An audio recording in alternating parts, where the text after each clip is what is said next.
पश्चात आगे के लिए मैं आमंत्रित करूंगा विद्या मंदिर के प्रधानाचार्य श्रीमान नंदू सिंह जी से। आप पधारे और आज के कार्यक्रम में पधारे अतिथियों का परिचय एवं स्वागत करवाएं। श्रीमान नंदू सिंह जी। समय थोड़ा जल्दी रख लिया था। हरिओम, आवाज आ रही? तो मेरे को लगा तैयारी कैसे करते हैं। तैयारी तो हो गई थी जिनको आना था वो थोड़े लेट हो। अपने विद्या मंदिर विद्या भारती की योजना से चलते हैं। राष्ट्रीय स्तर पर लगभग 25,000 से ज्यादा विद्यालय चलते हैं और उनकी मूल जो थीम होती है वो संस्कार के साथ साथ शिक्षा की दृष्टि से, शारीरिक दृष्टि से भी, मानसिक दृष्टि से भी सशक्त नागरिक तैयार हो, इसके लिए विद्या मंदिर शुरू किया और पूरा सिस्टम इसी थीम पर चलता है। परिचय के लिए वैसे सामने जो विराजमान है एक भी इस विद्यालय परिवार से बाहर के नहीं है, लेकिन औपचारिकता है, परिचय का क्या है, तो मैं सबसे उधर शुरू करता हूँ। श्रीमान हितेश जी, आप अभिभावक हैं और उसके नाते जब भी याद करते हैं, पीछे एक कार्यक्रम था, हमारे कार्यक्रम होते रहते हैं कन्या पूजन का, पूरा आपकी ओर से आयोजित था, पूरा परिवार साथ रहा, बहुत ही आनंददायक शानदार कार्यक्रम था। और भी जब भी कहते हैं सहजता से हाजिर होते हैं। आपके पास विराजमान श्रीमान मनोहर सिंह जी परियार, आप इस विद्या मंदिर के संस्थापक अध्यक्ष हैं। जब ये विद्यालय समितियां बनी थी सबसे पहले अध्यक्ष आप ही रहे और उसके बाद लगातार आप विद्यालय से जुड़े हुए। हर छोटा बड़ा काम आपके मार्गदर्शन से होता है और ये कुछ दिन नहीं मिलते, मेरे को तो बहुत ही असहजता महसूस हो जाती, आदत पड़ी हुई है। 2003 से 8 था तब भी हम साथ थे, वापस आया तब भी हर समय हर बात लगभग इनको पूछ के मैं निर्धारित करता हूँ। पास विद्यालय के अभिन्न अंग है, मेहमान नहीं है वैसे, लेकिन आज मेहमान के रूप में आपके पास विराजमान डॉक्टर सुनील जी बिश्नोई, आप इस विद्या मंदिर के पूर्व छात्र हैं। संपूर्णानंद मेडिकल कॉलेज में आप सहायक प्रोफेसर हैं और बहुत कम आयु में, जैसे घर गया था तो मैंने कहा अभी तो आपके वो चल रहा होगा MD या जो आगे करते हैं MS जो भी है, क्या नहीं हो कभी पूरा हो बहुत कम आयु में ऐसा कम होता है। लमसे में डॉक्टर बनने के बाद रेजिडेंट डॉक्टर रहते हैं, फिर वो इन्होंने बहुत जल्दी डिग्रियां भी हासिल कर ली और एक बहुत बड़ा मुकाम हासिल किया। विद्या मंदिर के लिए गर्व की बात कि हमारे विद्या मंदिर के पूर्व छात्र जिस दिशा में हम सोचते हैं कि सक्षम पूर्व छात्र तैयार हो जो समाज को खड़ा कर सके, ऐसे उदाहरणों में आपका भी नाम है।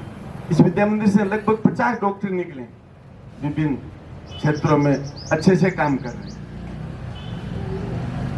आपके पास विराजमान श्रीमान रामकिशोर जी, आप भी अभिभावक हैं और इस नाते पूरा परिवार विद्या मंदिर से जुड़ा हुआ है, सेवाभावी है। सहजता से जब कहते हैं तब आप जो है हाजिर हो जाते हैं। मैं स्वागत के लिए विद्यालय के सहायक प्रधानाचार्य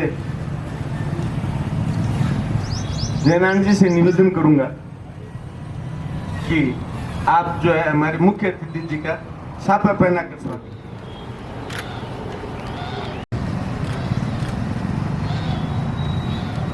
मैं निवेदन करूंगा कि आप सब मनोहर सिंह जी, आप हितेश जी का स्वागत करेंगे।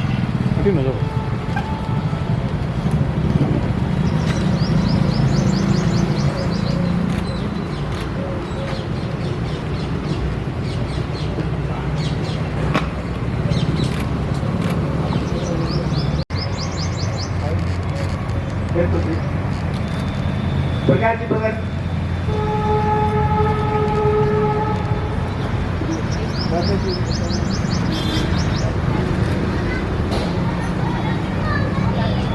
गर्मी के दादाजी हमें क्या नाम?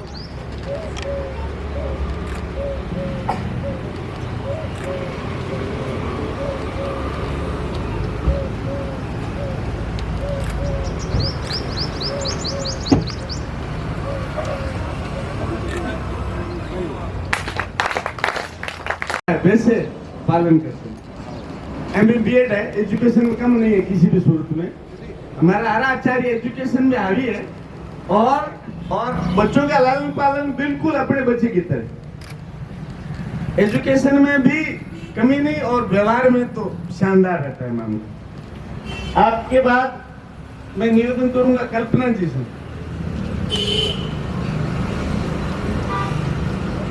ये बच्चों का ऐसे लालन पालन करती है जैसे उनकी जो माताएं हैं उनमें भी कोई थोड़ा बहुत कमी बेसी रह सकता है।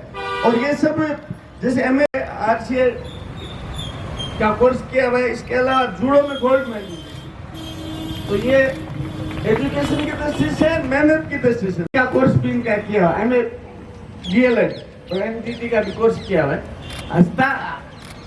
हस्तलेख इनके बराबर किसी का। दूसरी कक्षा, विजेंद्र की पास तीसरी और दिलीप जी के पास चौथी कक्षा है। ये जो है कार्यालय का कोई भी काम और पीजीडीसीए का कोर्स भी किया है वो। तो ये सब हायर एजुकेटेड और समर्पित के प्रमुख है और वंदना और अनुशासन में इनका कोई शनि नहीं है। विद्यालय को ज्यादा यही संभालते हैं। मैं तो लगभग इनकी मोहर हूँ एक तरह से। सबसे अनुभवी, सबसे पुराने और हमारे में स्पोकन की कक्षाएं भी चलाते हैं साथ साथ में। अंग्रेजी में हमारे विद्यार्थी किसी भी अंग्रेजी माध्यम विद्यालय से जो है कम नहीं रहेंगे, 19 नहीं रहेंगे, 21 रहेंगे।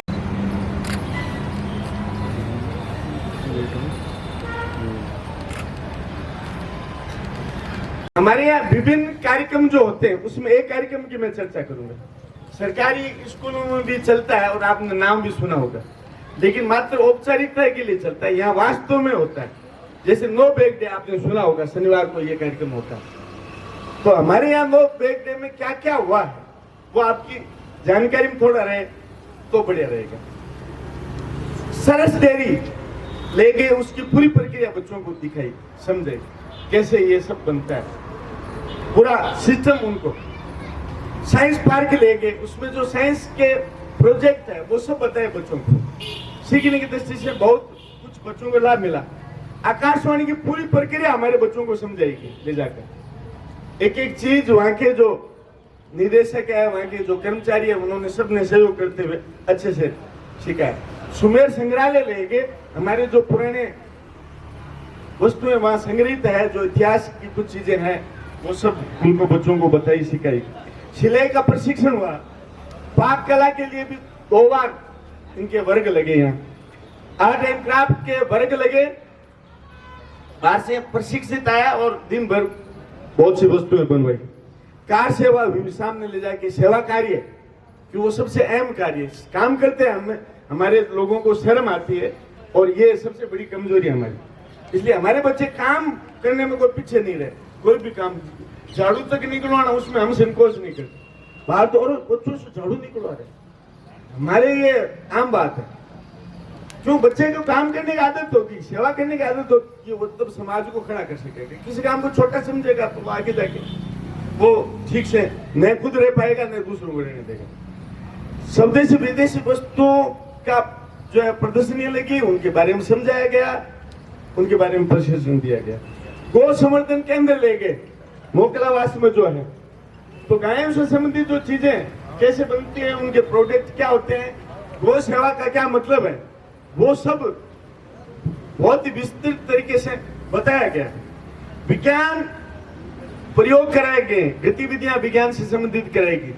एक शनिवार का जो नो बैग डे, वस्तु निर्माण की कार्यशाला भी कुछ दिन पहले शिशु नगरीय बाल मेला लगा था, उससे पहले वस्तुएं बनवाई गई। ज्यादातर इन बच्चों से आचार्यों ने मिलकर ये सब निर्माण कार्य किया। बाजार से खरीदा ऐसा बहुत कम था, ज्यादा हाथ से बनी हुई चीजों का यहाँ प्रदर्शन। रक्षाबंधन उत्सव पर राखी बनानी सिखाई गई, राखियां बनाई, पतंग भी बनाई। और दीपावली के समय दीपक सजाएंगे। ऐसा ये बड़ा कार्यक्रम जो है, इसमें बच्चों को सीखने की दृष्टि से नो बैग डे के लिए एक अंतर्गत ये सब कार्यक्रम किए गए। मात्र औपचारिकता के लिए कोई काम नहीं करते हम, उसको गहराई से बच्चा समझे, सीखे और उसके जीवन में कुछ उसका उपयोग हो। संसाधनों की दृष्टि से भी हमारा जो विद्यालय है इसमें किसी तरह की कमी नहीं है। संसाधन जैसे आचार्य की दृष्टि से तो अभी मैंने बताया था आपको। इसके अतिरिक्त जैसे बाकी संसाधन भी हमारे यहाँ गणित लैब है, विज्ञान लैब है, कंप्यूटर लैब है। आधुनिक दृष्टि से पढ़ाई के लिए 4K पैनल अत्याधुनिक सुविधा है, वो हमारे यहाँ उपलब्ध है। मासिक टेस्ट लगता है OMR सीट पर। आगे जब कॉम्पिटिटिव एग्जाम में बच्चे जाते हैं, OMR सीट भरने में बहुत सी गलतियां करते हैं। हमारा बच्चा तीसरी कक्षा से OMR सीट पर टेस्ट देता है नियमित रूप से, तो उस बच्चे के आगे क्या स्थिति हो सकती है कॉम्पिटिटिव एग्जाम में आप समझ सकते हैं, आपको समझाने की आवश्यकता नहीं है। और 10 सिलाई की मशीनें जब भी बच्चों को सिखाना हो प्रशिक्षण के लिए, संगीत की अच्छे से सिखाने की व्यवस्था है। सभी तरह की जैसे आपको निवेदन किया, कंप्यूटर लैब, गणित लैब, विज्ञान लैब। विज्ञान लैब यहाँ 12वीं के स्तर की विज्ञान लैब है। तरह तरह के उपकरण, केमिकल, सब जो आवश्यक है बच्चे के प्रयोग के लिए सब यहाँ उपलब्ध है। तो गहनता से जो बच्चे की शिक्षा के लिए कार्य किया जाता है। विभिन्न जो सांस्कृतिक कार्यक्रम है जिनको सिखाने की दृष्टि से, बच्चे के निर्माण की दृष्टि से उपयोगिता है जो किया जाता है, उसमें जैसे वंदना सभा है, उसमें भी बहुत से जो बाहर से लोग आते हैं वंदना देखते हैं, उसमें वो अपनी बात भी रखते हैं, उससे प्रेरणा मिलती है। तो जैसे मनोज जी गर्ग आप जानते हैं, न्यायाधिपति यहीं रहते हैं, वो एक वंदना सभा में पधारे थे, बच्चों से बातचीत की। एक वंदना सभा में हमारा वो लेफ्टिनेंट कमांडर कुलदीप सिंह राठौड़ हमारा पूर्व छात्र वो आया था। एक वंदना सभा में मनीष शर्मा जो विंग कमांडर एयरफोर्स वो आया था। तो ऐसे हमारे जो सफल पूर्व छात्र वो आते हैं और समाज के जो सफल लोग हैं वो वंदना सभा में आते हैं, वंदना सभा देखते हैं, बहुत खुश होते हैं और वो बच्चों से बातचीत भी करते हैं। तो उनसे बच्चों के जीवन निर्माण में बहुत बड़ी मदद मिलती है। जन्माष्टमी का कार्यक्रम बड़े स्तर पर हुआ, बहुत सी प्रतियोगिताएं हुई, माताओं के लिए भी उसमें प्रतियोगिताएं रखी। माताओं के लिए भी कई बार प्रतियोगिता बीच बीच में रखते हैं ताकि उनको बच्चे प्रतियोगिता में कैसे भाग लेते हैं, क्या करते हैं, उनको भी सहजता रहती है। बहुत सी माताओं ने इसमें भाग लिया, बहुत शानदार कार्यक्रम रहा। स्वतंत्रता दिवस में सब जगह कार्यक्रम होते ही हैं। अपने यहाँ राष्ट्रभक्ति से ओतप्रोत कार्यक्रम होते हैं। सांस्कृतिक कार्यक्रमों के नाम से वैसा कुछ नहीं होता जो अन्य जगह होता है। राष्ट्रभक्ति से ओतप्रोत कार्यक्रम होते हैं, उसमें बच्चों को सीखने को मिलता है। कन्या पूजन का एक बड़ा कार्यक्रम हुआ था, हितेश जी का भी मैंने चर्चा की थी, बहुत बड़ा कार्यक्रम हुआ। दीपोत्सव का भी बड़ा कार्यक्रम हुआ था, उसमें अभिभावकों ने भी, ये धनजी भी उसमें थे, ये भी अपनी ओर से इन्होंने भी योगदान किया। तेल दीपक सब घर से लेके आए थे, विद्यालय समिति के लोग भी थे, अभिभावक, आचार्य, बच्चे सब मिलके 1100 दीपक यहाँ लगाए थे दीपोत्सव में। बहुत शानदार कार्यक्रम था। तो हमारी परंपराओं से जुड़ी चीजें छूट नहीं जाए, बच्चे उससे वंचित न हो, उससे जो सीखने के लिए जरूरी बातें वो सब यहाँ की जाती है। वार्षिकोत्सव हुआ, वार्षिकोत्सव में बहुत सी हस्तियां उसमें यहाँ मौजूद थी। एक का मैं नाम लेना चाहूंगा, न्यायमूर्ति पुष्पेंद्र सिंह जी भाटी, तो वो भी पधारे। उन्होंने बच्चों के कार्यक्रम देखे, बहुत प्रफुल्लित हुए और उन्होंने पूरा समय रुककर व्यवस्थित उस कार्यक्रम को देखा और बच्चों से बात की। धर्म का संस्कार बसंत पंचमी को होता है। हिंदू धर्म में 16 संस्कारों की व्यवस्था है, धीरे धीरे हम उसको भूल रहे हैं। तो आश्रमों में पहले शिक्षा होती थी, विद्यारंभ संस्कार होता था, फिर बच्चे की शिक्षा शुरू होती थी, तो वो अभी हो नहीं पा रहा। तो विद्या भारती ने विद्यारंभ संस्कार कार्यक्रम शुरू किया ताकि जो बच्चा है उसके विद्या अर्जन की प्रक्रिया शुरू होने से पहले उसका पूजन हो, यज्ञ हो। क्योंकि आज मकान भी बनाते हैं तो पूजन करते हैं, यज्ञ करते हैं और फिर उसमें प्रवेश करते हैं, लेकिन बच्चे के जीवन निर्माण का काम शुरू होता है, उसमें ऐसा कुछ हम करते नहीं। तो वो जो आवश्यक कार्यक्रम जो छूटा हुआ था समाज में, उसको शुरू किया विद्या भारती और अच्छे से वो जो चल रहा है और बहुत ही व्यवस्थित तरीके से। इसके अलावा शिशु नगरी और बाल मेले का बड़ा कार्यक्रम किया था।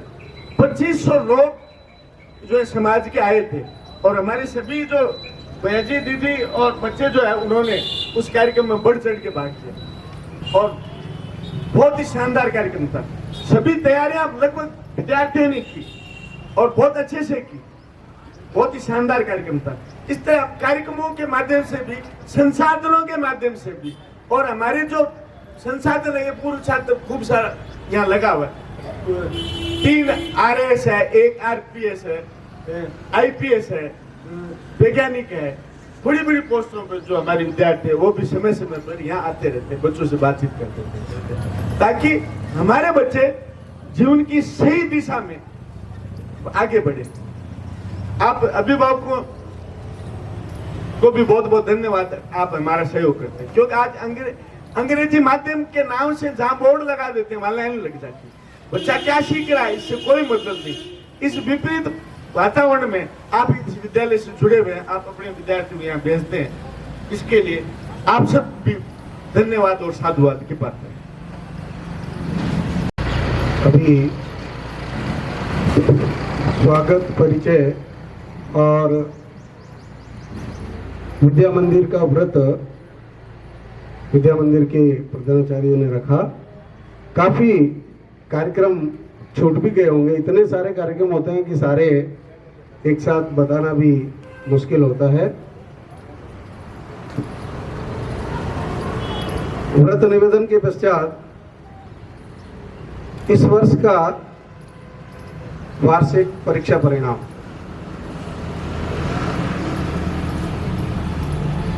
मंच की अनुमति से मैं घोषित करना चाहूंगा।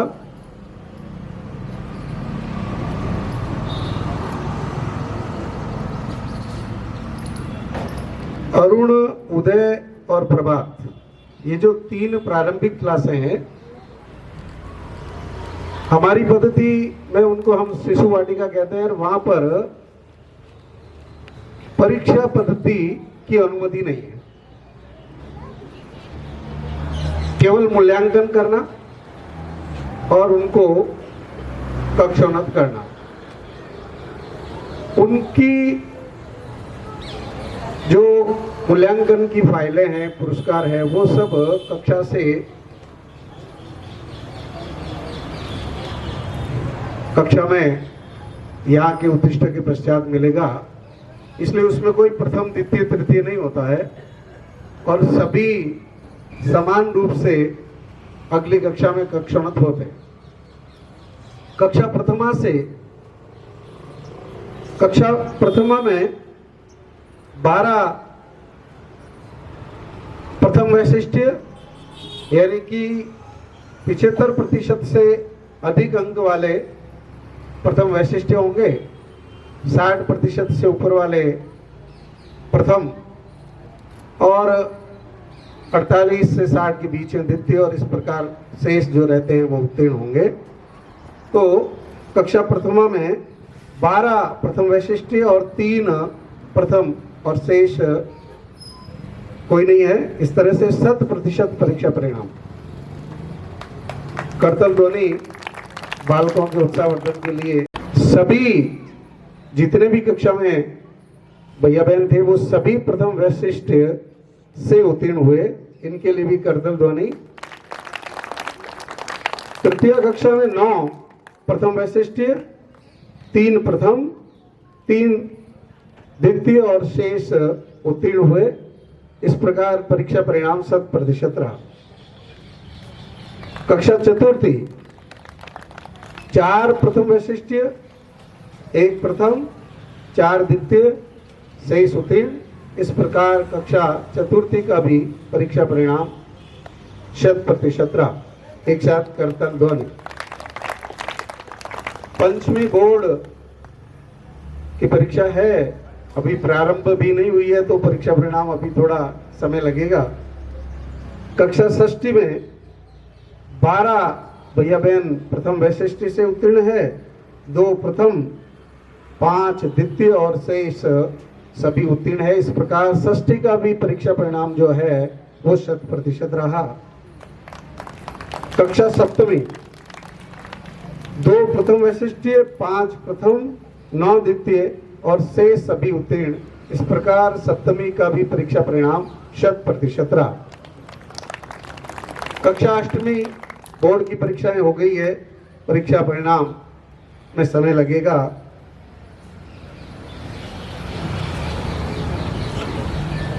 इस प्रकार विद्या मंदिर का जो परीक्षा परिणाम है वो 100% रहा, यानी कि जितने भी भैया बहन परीक्षा में बैठे वे सभी उत्तीर्ण हुए। अधिकतर प्रथम वैशिष्ट्य और प्रथम श्रेणी से उत्तीर्ण हुए। अब कक्षा में जो स्थान प्राप्त किया है उनको विद्या मंदिर प्रोत्साहन के लिए पुरस्कार देती है।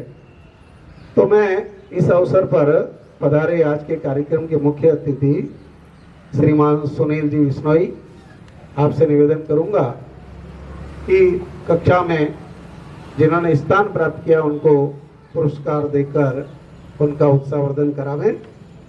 श्रीमान डॉक्टर सुनील बहनों के लिए एक साथ करतल ध्वनि करें। करतल ध्वनि।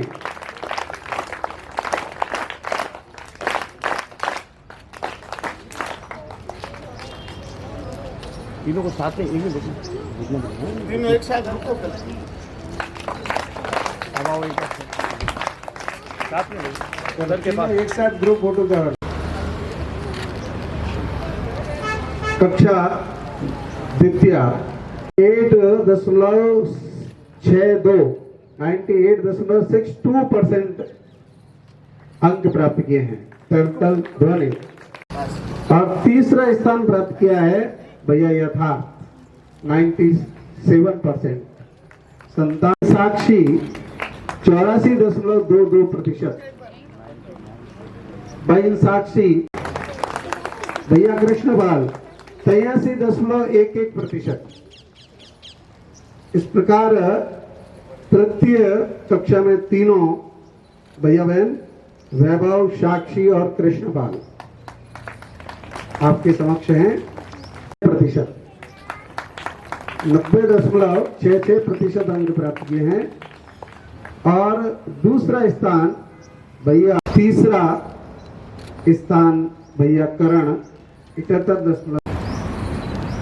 षष्ठी के भैया बहन तैयार रहे प्राप्त किए। द्वितीय स्थान भैया यशवर्धन 30 अंक प्राप्त किए भैया यशवर्धन ने। और तीसरा स्थान तीनों के लिए एक साथ करतल ध्वनि।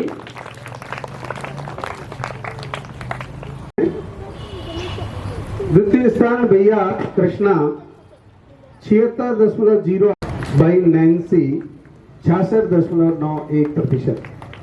भाई नैन्सी।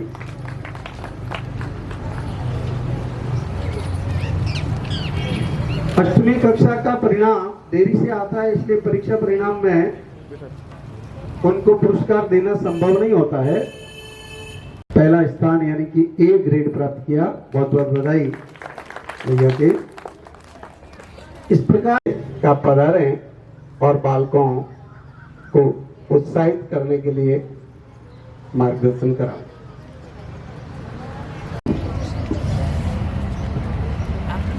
सर्वप्रथम माँ सरस्वती के चरणों में सादर वंदन। सम्मानित मंच और सभी पधारे हुए अभिभावकगण और प्यारे बच्चों, आप सभी को मेरा नमस्कार। मैं डॉक्टर सुनील, शुरू के 2 साल मैंने यहीं पढ़ाई की थी और इस विद्यालय द्वारा दिए गए सारे संस्कार, शिक्षा और जो भी मार्गदर्शन गुरुजनों द्वारा उस टाइम मिला वही लेकर मैं आगे चल रहा हूँ और आज यहाँ तक पहुँचा हूँ और भी आगे जाने की कोशिश में लगा हुआ। मैं सभी प्यारे बच्चों को ये कहना चाहता हूँ कि आप सब जो भी कार्य अपने जीवन में करना चाहते हैं उसके लिए सबसे पहले आपका एक लक्ष्य निर्धारित होना चाहिए। लक्ष्य का मेरा मतलब है कि बिना टारगेट के अगर आप कोई भी मेहनत करोगे तो उस मेहनत का आपको कभी भी कोई रिजल्ट पॉजिटिव मिलना थोड़ा मुश्किल रहेगा। तो मेरा कहना यही है कि आप सबसे पहले तो ये डिसाइड करें कि आपको करना क्या है। जैसे कि कोई चाहता है कि मैं बिजनेसमैन बनूं, कोई चाहता है डॉक्टर बनूं, कोई चाहता है इंजीनियर बनूं, कोई चाहता है वकील बनूं। तो वो सब चीज़ें बच्चे हमेशा अपने आसपास के लोगों को देखकर ही सीखते हैं। जैसे घर में कोई डॉक्टर है तो वही सोचते हैं हम भी डॉक्टर ही बन जाएंगे, कोई इंजीनियर है तो वो सोचता है कि भी हम भी इंजीनियर बन जाएं। तो ऐसा नहीं है कि जो घर में है वही बनना है, ज़रूरी नहीं है। आपका मन क्या कह रहा है, आपको क्या बनना है, क्या करना है आगे, वो पहले आपको खुद को सोचना पड़ेगा। और मुझे लगता है कि वो सोचने की क्षमता 5वीं क्लास के बच्चों में होती है और वो 5वीं क्लास तक का बच्चा आगे सोच सकता है कि मुझे क्या करना। तो सबसे पहले अपना लक्ष्य निर्धारित करें। उसके बाद दूसरी चीज़ मैं कहना चाहूँगा कि हर किसी के जीवन में एक रोल मॉडल होता है। सब उसी को देखकर उसके जैसा ही बनना चाहते हैं, उसकी तरह ही करना चाहते हैं। तो मैं चाहता हूँ कि पेरेंट्स भी बच्चों पर ध्यान दें और उन्हें ये समझाएं कि भाई देखो उसने ये किया तो वो आज यहाँ पहुँचा है, तो तुम भी उसकी तरह ये करोगे तो तुम्हें भी अपने जीवन में लक्ष्य हासिल होगा और सफलता मिलेगी। और तीसरी चीज़ सफलता के लिए है मेहनत। जैसे सब लोग कहते हैं कि मेहनत का कोई विकल्प नहीं होता और ये सही बात है। कोई भी चीज़ करने के लिए आपको मेहनत करनी पड़ेगी। जैसे इस प्रोग्राम को देख लो, आपको सुबह यहाँ आना था तो सबसे पहले उठ के आना ही पड़ता है, तो मेहनत करोगे जब भी यहाँ पहुँचोगे, नहीं तो घर पे सोते रहते। तो कोई भी कार्य शुरू करने से पहले लक्ष्य निर्धारित करके अपने रोल मॉडल के फॉलो करते हुए मेहनत करना है, तो आपको डेफिनेटली सफलता हासिल होगी। और गाइडेंस जो आपको किसी भी चीज़ के लिए अगर मेडिकल फील्ड से रिलेटेड चाहिए तो मैं एनी टाइम अवेलेबल हूँ। आप सबके पेरेंट्स के लिए भी अवेलेबल हूँ। नंदू सिंह जी सर तो आप कभी भी बता सकते हैं, तो मैं मिलने भी आ जाऊँगा अगर फ्री रहा तो उस टाइम में। और आप सभी बच्चों को बहुत बहुत शुभकामनाएं जिन्होंने ये अवार्ड लिए हैं। और बाकी बच्चों को भी मैं कहना चाहता हूँ कि नेक्स्ट टाइम अवार्ड वाली लाइन में आप भी आएँ और खूब मेहनत करें, खूब पढ़ाई करें और पेरेंट्स को प्राउड फील करवाएं। और एक अभी आधुनिक समस्या जो बच्चों में है वो है मोबाइल और टीवी की लत। और सारे पेरेंट्स, इवन मैं भी परेशानी हूँ इससे लेके, सारे पेरेंट्स परेशान होते हैं कि बच्चा दिन भर मोबाइल मांगता रहता है या मोबाइल देखता है। तो अभी जो समय चल रहा है आधुनिकता का, उसमें आप मोबाइल से दूर नहीं रख सकते बच्चों को। ये डेफिनेटली आपको मानना पड़ेगा कि मैं मोबाइल नहीं दूंगा, ये तो हो ही नहीं सकता, देना तो पड़ेगा। तो उससे अच्छा है कि आप बच्चे को एक्टिविटी स्कूल के बाद जब भी बच्चा घर आता है उसकी एक्टिविटी को आप डिवाइड करें, थोड़ा टाइम देखें कि इसको इतने टाइम तक ये पढ़ने का बोलेंगे, फिर इतने टाइम मोबाइल, इतने टाइम घूमना, इतने टाइम बाहर पार्क वगैरह में खेलना या जो भी एक्टिविटी, कल्चरल एक्टिविटी वो करना चाहता है, तो उसको डाइवर्ट करेंगे ना आप, तो मोबाइल धीरे धीरे कम कर लेगा और बाहर की एक्टिविटी में ज़्यादा फोकस करेगा। क्योंकि अभी क्या आजकल आसपास के बच्चे भी कोई खेलने नहीं आता। हमारे टाइम में तो फिर भी आते थे, उससे पहले तो चलो बाहर ही रहते थे, सब घर में ही बुलाना पड़ता था कि आ जाओ। तो ये चीज़ आप अगर मैनेज करेंगे तो बच्चों को अच्छा लगेगा और वो भी सब काम में इंटरेस्ट लेके काम करें। और पुनः मैं धन्यवाद देना चाहता हूँ नंदू सिंह सर को कि उन्होंने यहाँ बुलाया, सम्मान दिया और पुरानी यादें ताज़ा करी इस विद्यालय की, उसके लिए बहुत बहुत धन्यवाद। और आप सभी बच्चों को भी बहुत बहुत शुभकामनाएं। Thank you. परिचय शेष रह गया था। सबसे इधर विराजमान श्रीमान धनराज जी वैष्णव, आप विद्यालय समिति के माननीय अध्यक्ष हैं और आपके मार्गदर्शन में हम सब काम करते हैं। एक चीज और छूट गई थी, जैसे भजन का बहुत कुछ होता है तो छूट जाता है। अपने यहाँ SGFI तक बच्चों को सुविधा है खेलने की, और अपने इसी विद्यालय के 2 विद्यार्थी अभी 2 सत्र पहले SGFI तक गए हैं तैराकी प्रतियोगिता में, राष्ट्रीय स्तर तक स्वर्ण। हमारे विद्या भारती को एक राज्य का दर्जा है, तो सहजता से वहां तक बच्चा जा सकता है। इस बार भी एक टीम जाती चुकी थी थोड़ी शतरंज की, लेकिन सहजता से अखिल भारतीय तक बच्चे खेल सकते हैं, जा सकते हैं। इस बार ईश्वर ने चाहा तो ऐसा होगा। और विज्ञान मेले, गणित मेले, सांस्कृतिक मेले और ये सभी राष्ट्रीय स्तर की प्रतियोगिताएं, बच्चों को आगे बढ़ने के हर तरह के अवसर यहाँ उपलब्ध हैं। बहुत बहुत आभार डॉक्टर सुनील जी का।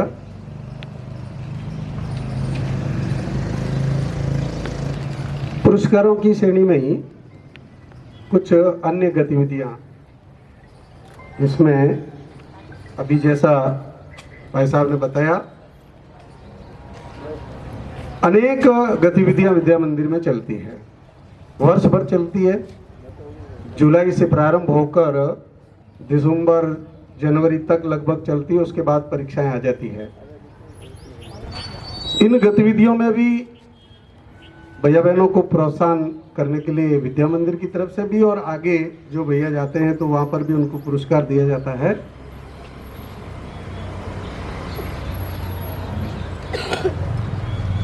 अन्य गतिविधियों में पुरस्कार देने के लिए, भैया बहनों का उत्साहवर्धन करने के लिए मैं बुलाना चाहूँगा श्रीमान राम किशोर जी रावत को। आप पधारें और भैया बहनों को पुरस्कृत करके उनका उत्साहवर्धन करावें। बहुत सुंदर प्रस्तुति थी और इनका तालियां बजाकर आप उत्साहवर्धन करावें भाई सारी का। इस तरह से इन दो सीधा करो लोगों को वार्षिक उत्सव में श्रेष्ठ प्रदर्शन के लिए यहाँ पर पुरस्कृत किया गया है। इसी और घर पे भी सबका कहना मानना, विद्यालय में भी इस तरह की अनुशासित बहन आपका भी शानी नहीं है। हमेशा हर काम में आगे रहना, ऐसी बहन नहीं मिली।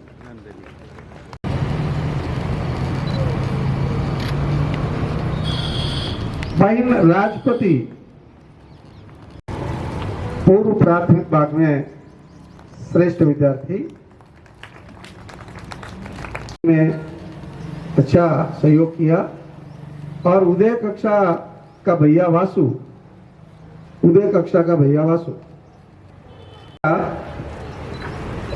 कि अपने यहाँ पर बौद्धिक प्रतियोगिताएं, शारीरिक प्रतियोगिताएं और चौथा स्थान प्राप्त किया। उनको मान सम्मान दे रहे हैं। इस दल ने प्रांत में दूसरा स्थान प्राप्त किया और अभी ये सप्तमी में है। अष्टमी में यही दल हम अपेक्षा करते हैं कि राष्ट्रीय स्तर तक, यानी कि उससे भी आगे एसजीएफआई में भाग ले। ऐसा प्रयास अभी से प्रारंभ कर दे। अभी से प्रारंभ करेंगे तो सफलता निश्चित रूप से मिलेगी। आप सबसे भी मेरा निवेदन है कि अनेक खेल ऐसे हैं जो व्यक्तिगत है, जैसे बैडमिंटन है, टेबल टेनिस है, उसमें आप व्यक्तिगत स्तर पर भी अपने भैया बहनों को तैयार कर सकते हैं। राउत साहब, मनोज सिंह जी, नंदू सिंह जी, विद्यालय के आचार्य और भैया बहन, और आज इस कार्यक्रम के आशीर्वाद देने के लिए पधारे विद्यालय के अभिभावक, आप सभी ने अपना कीमती समय निकाला, इसलिए मैं विद्यालय पूर्व को आपका सभी का आभार प्रकट करता हूँ। धन्यवाद। कुछ सूचनाएं, क्योंकि इस प्रातः 7:30 बजे गणवेश में 7:30 बजे विद्यालय भेजे और उस दिन अवकाश 10 बजे हो जाएगा। फिर एक एक पत्रक दे देंगे, उसमें कक्षा से पुस्तकें चढ़ा देते हैं। फिर उनको कहते हैं तो थोड़ी दिक्कत आती है कि भैया जी हमने तो कवर चढ़ा दिए। तो अभी आज ही, यानी कि ये सत्र आज समाप्त हो रहा है। अगले